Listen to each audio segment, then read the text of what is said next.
Hello guys and welcome to Mouse Droplet Gaming. This is my review for Darkest Dungeon. Darkest Dungeon was started through a Kickstarter campaign and is highly anticipated for a couple of years.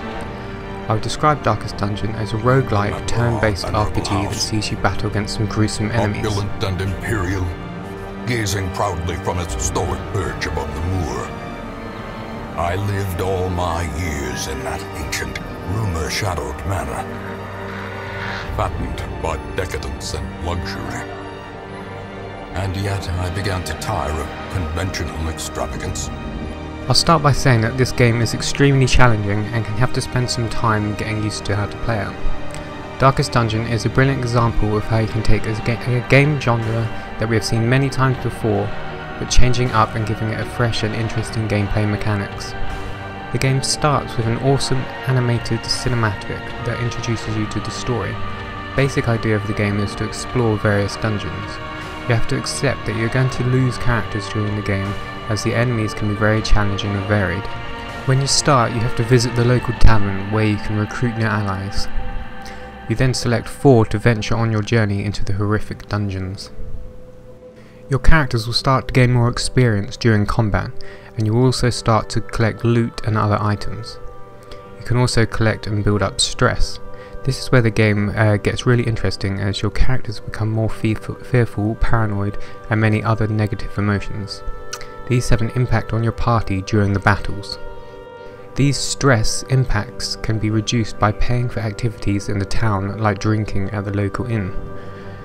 Getting heroes is free in the game, so it's best to frequently swap out fighters once they become stressed. The game has a wide variety of character classes to choose from, including the Highwayman, Plague Doctor, Crusader, Vestal, and many others. They all have their own unique skill sets and abilities.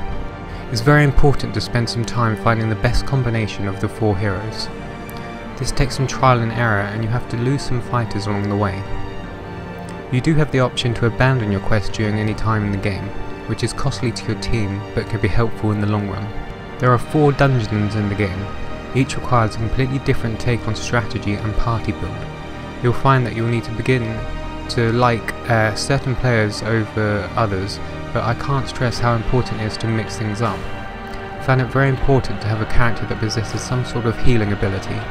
There's a 5th dungeon that represents the endgame, and it's called the Darkest Dungeon. Another interesting and unique gameplay feature is the fact that once you start to level up your characters, they will refuse to take on low-level missions. This forces you to have to keep on recruiting new players and therefore have a consistent roster of new heroes. I thought this worked really well and gave the characters a sense of depth. The game has a wide variety of enemies that you will face, and this is where you need to make sure you have taken enough supplies with you.